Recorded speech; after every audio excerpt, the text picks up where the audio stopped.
여러분들, 우리가 귀가 가려면 뭐라고 얘기하죠?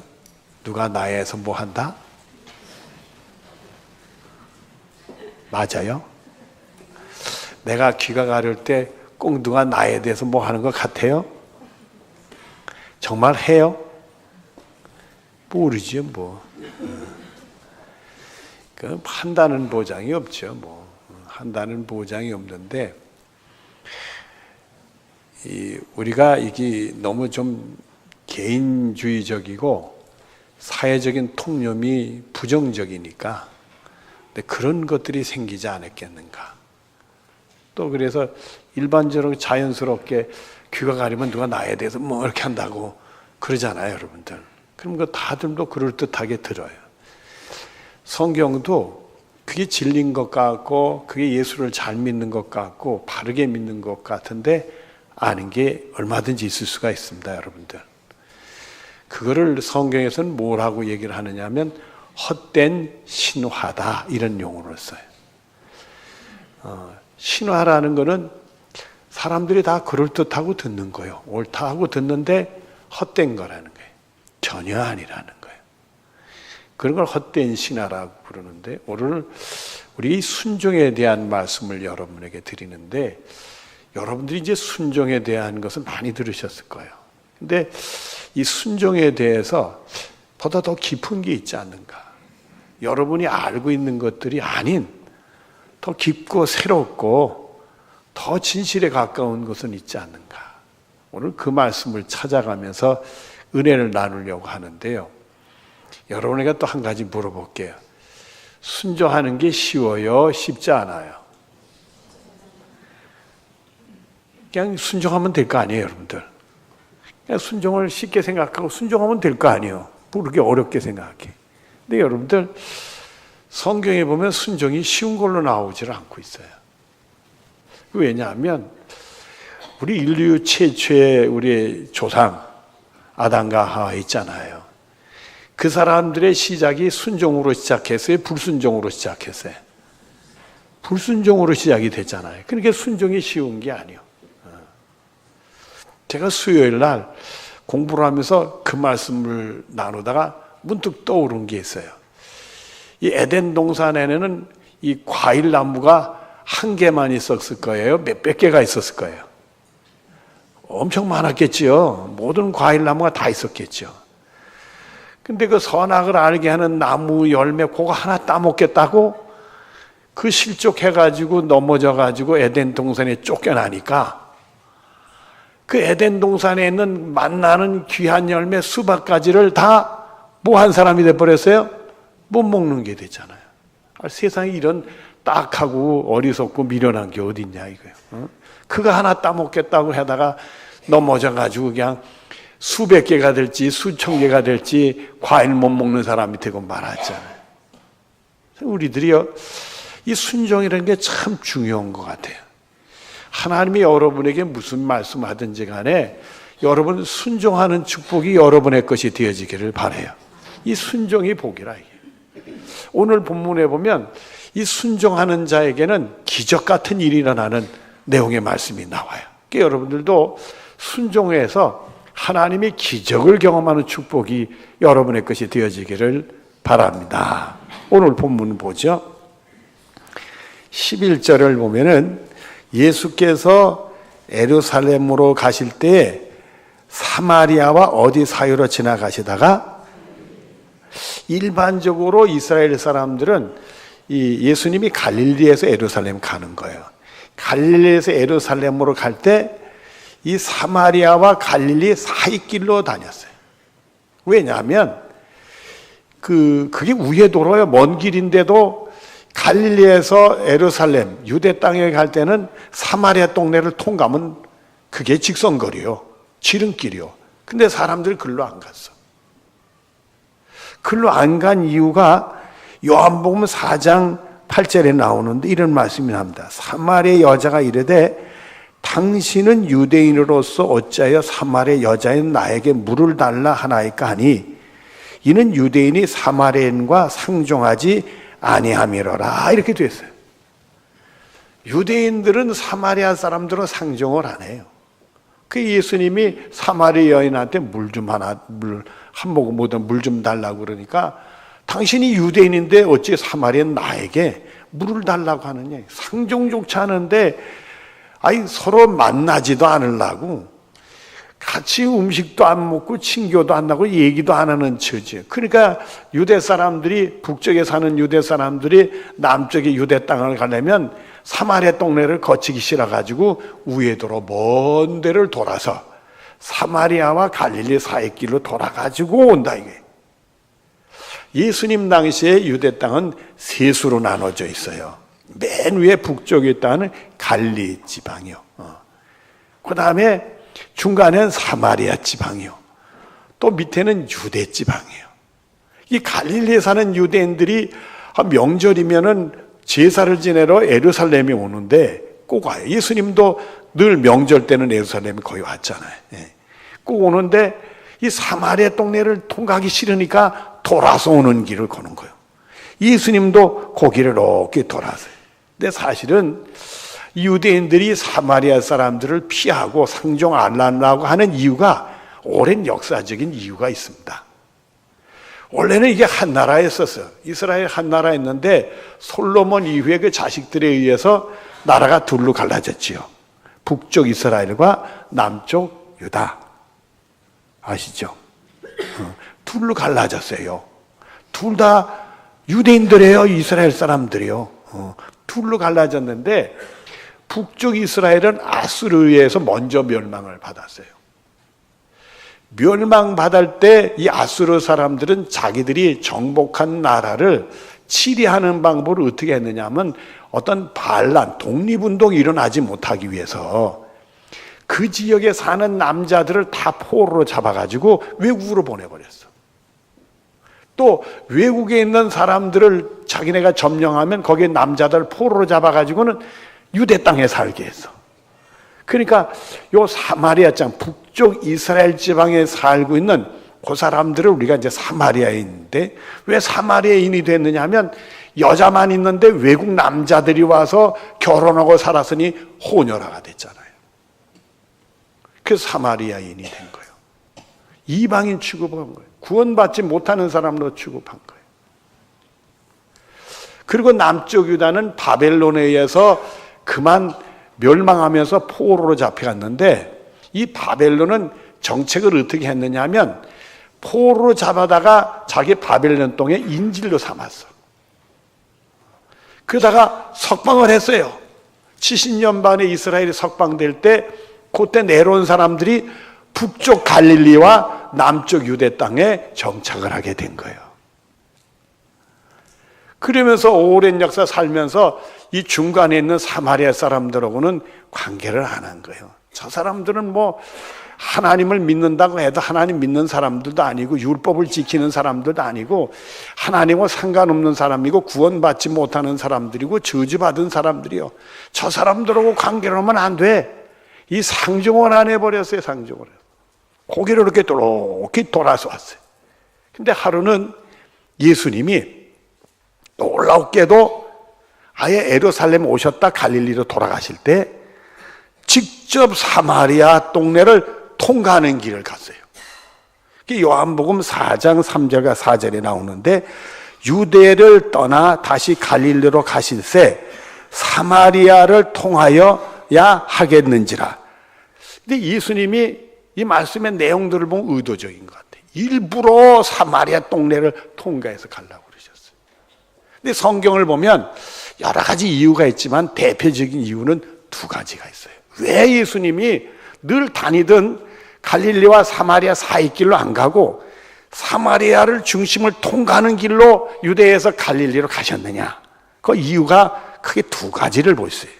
하나는 예배에 대한 문제가 있어요.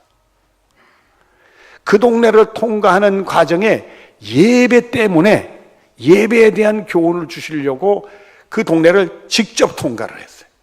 그때 만난 여인이 사마리아 여인인데 이 사마리아 여인하고 예수님이 대화를 나누는 내용이 나옵니다. 요한복음 4장 20절과 21절에 보면 사마리아 여인이 얘기합니다. 우리 조상들은 이 산에서 예배하였는데 그래서 자기들도 이미 유대인의 핏줄이 있다고 생각을 하니까 하나님께 예배를 드린다고 생각을 했어요. 그러나 본인들이 혼혈족에 대해서 율법이 없는 사람들이 되니까 유대인들이 아예 예루살렘을 못 오게 했어. 예루살렘 그 성전에서 제사를 지내야 되는데 못 오게 하니까 자기들은 어디서 예배를 드려요? 산에다 산당을 짓고 예배를 드리게 됐어.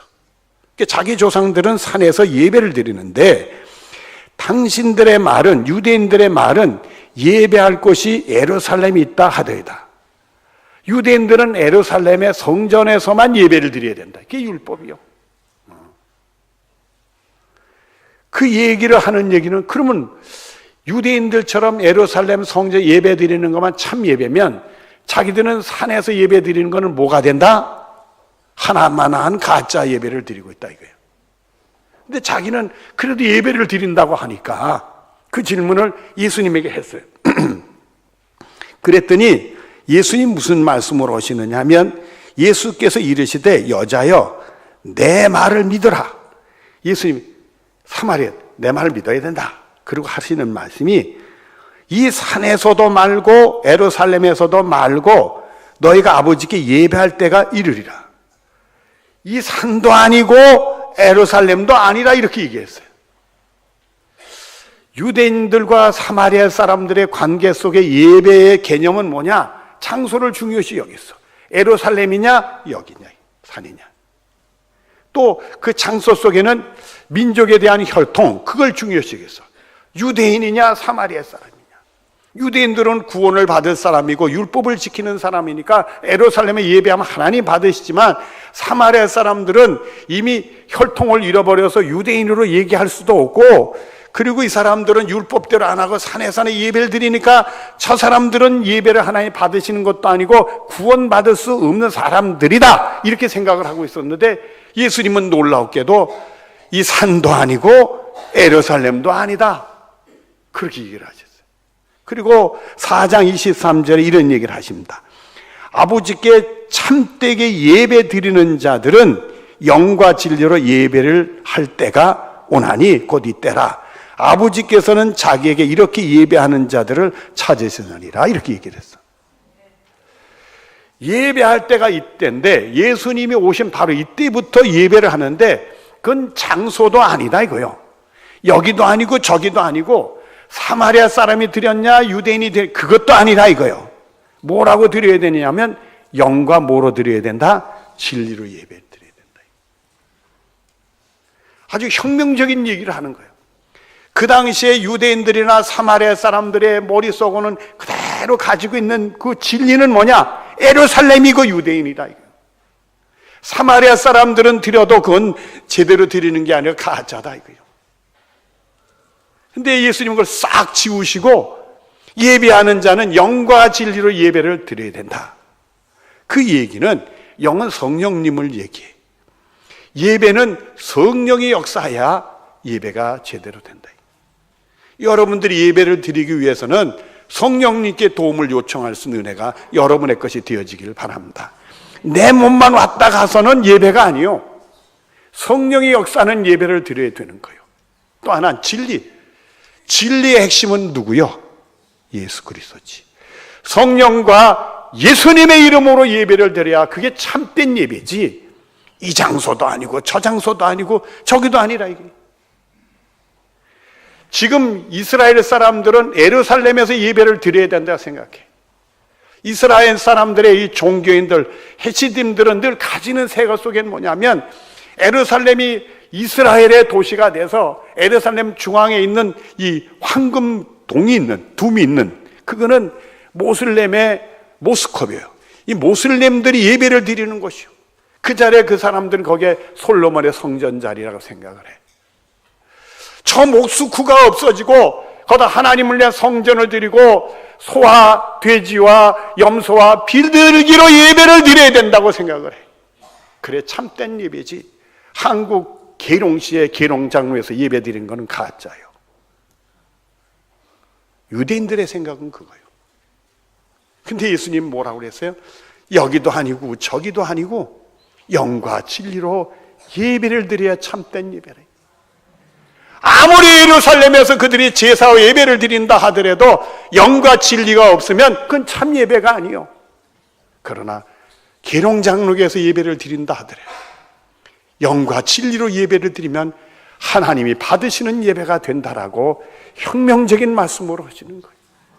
그래서 오늘 우리들도 성령의 역사가 있어야 되고 예수님의 이름으로 예배를 드릴 때 하나님이 우리 예배를 받으시는 줄로 믿습니다. 이 예배에 대한 교훈을 거기서 가르치고 있는 거예요. 또 하나는 구원에 대한 얘기입니다. 요한복음 4장 41절과 42절에 보면 예수의 말씀으로 말미암아 믿는 자가 더욱 많아 그 여자에게 말하되 이제 우리가 믿는 것은 내 말로 인함이 아니니 이는 우리가 친히 듣고 그가 참으로 세상의 구주신 줄 알미라 하였더라. 여러분, 이 얘기를 하는 사람들은 누구냐면 사마리아 동네 사람들이에요. 사마리아인들이요. 사마리아 여인을 통해 그 사마리아 예수님 만나고 은혜를 받고 예수님 나의 구원해 줍니다. 내가 믿습니다. 그랬어요. 그 은혜를 받고 뛰어내려 동네 사람들에게 예수님을 얘기를 했어요.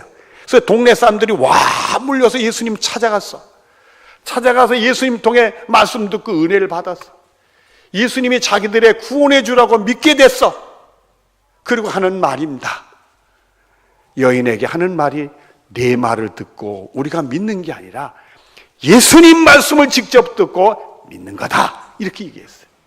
그럼 이 신앙 고백하는 사람들이 누구요? 사마리아 사람들이요.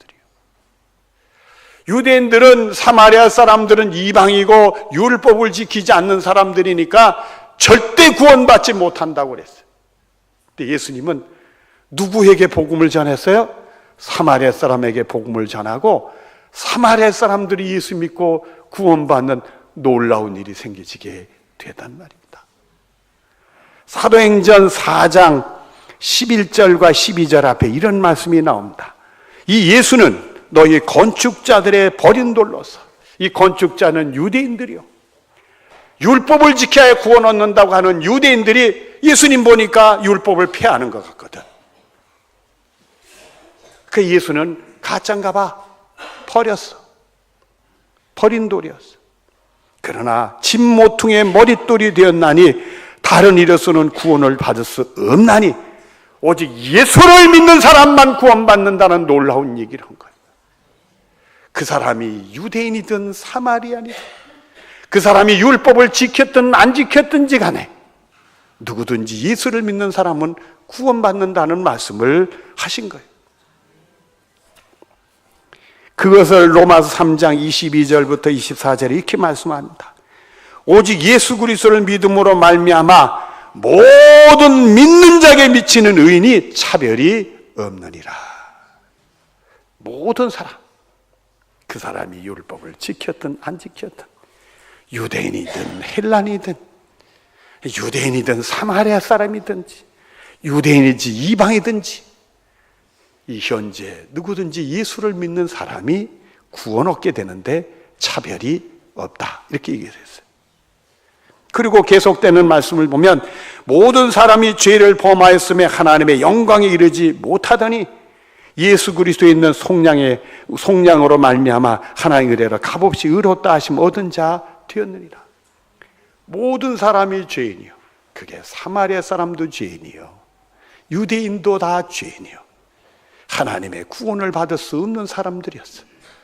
그러나 예수 그리스도의 속량의 사건, 나 같은 죄인을 구원하기 위해서 나의 죄를 짊어지고 십자가에 못 박혀 돌아가신 속죄의 그 구원의 사건, 십자가의 사건, 그를 믿는 사람은 죄를 용서받아서 의롭게 해서 구원 얻는, 값없이 주시는 하나님의 은혜로 구원받는 사실을 말씀했어요. 그래서 요한복음 14장 6절에 내가 곧 길이요 진리요 생명이니 나로 말미암자거는 아버지께로 올 자가 없다. 이렇게 말씀하셨어요. 누구든지 예수의 이름을 부르는 사람은 구원 얻게 되는 줄로 믿습니다.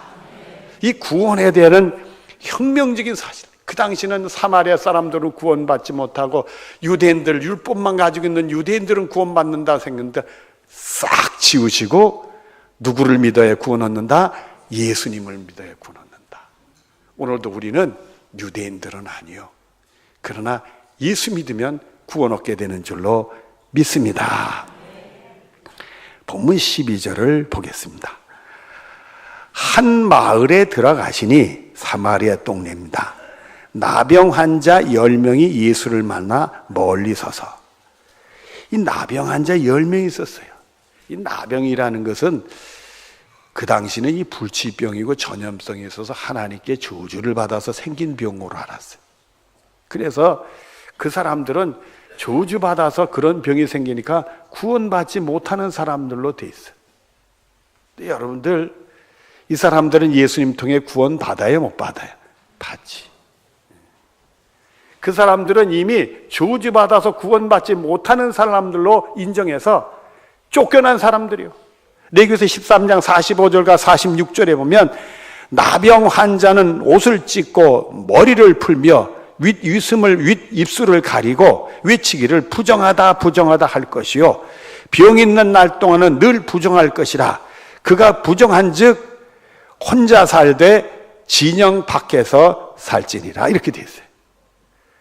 자기가 나병이 발병이 됐다는 것을 알게 되는 순간에 그는 옷을 찢고 머리를 풀고 윗입술을 가리고 부정하다 부정하다 소리를 질러야 돼. 자기같이 저주받은 사람들에게 사람이 오면 안 되는 거니까. 또 이 전염성 있는 병에게 사람들이 오면 안 되는 거니까. 그들은 부정하다 부정하다, 사람들만 만나면 부정하다 부정하다, 나에게 가까이 오면 안 됩니다, 나에게 가까이 오면 안 됩니다, 그걸 외치고 살았어요. 그리고 집에서 쫓겨나고 진영에서 쫓겨내, 그 사회에서 쫓겨나서 홀로 들에서 산중에 살다가 그렇게 사라져가는 사람들이 나병 환자였었어요. 예수님이 마태복음 11장 5절에 이렇게 분명히 말씀합니다. 맹인이 보고 못 걷는 사람이 걸으며 나병 환자가 깨끗함을 받으며 못 듣는 자가 들으며 죽은 자가 살아나며 가난한 자에게 복음이 전파된다 하라 말씀했습니다. 나병 환자가 깨끗이 된다는 걸 전파하라. 예수님이 그렇게 말씀하셨어요. 여러분, 그들 앞에 예수님이 서 계신 겁니다. 그들이 예수님을 만난 겁니다. 그들은 외칩니다. 본문 13절에 소리 높여 이르되 예수 선생님이여 우리를 불쌍히 여기소서 하거늘. 예수님을 보는 순간 예수 선생님, 예수님이 누군지 잘 몰랐던가 봐요. 선생으로 불러 주여 이렇게 부르지 않고 말이에요. 우리 같으면 주여 했을 텐데. 이 사람들은 잘 모르는데 예수 선생님이요 우리를 불쌍히 여기소서. 예수님이 오시면 우리 병이 낫는 줄로 믿습니다. 마가복음 1장 41절에 예수께서 불쌍히 여기사 손을 내밀어 그에게 대시며 이르시되 내가 원하노니 깨끗함을 받으라 하시니니. 그와 동시에 나병에서 노인을 맞는 놀라운 일이 벌어졌어요.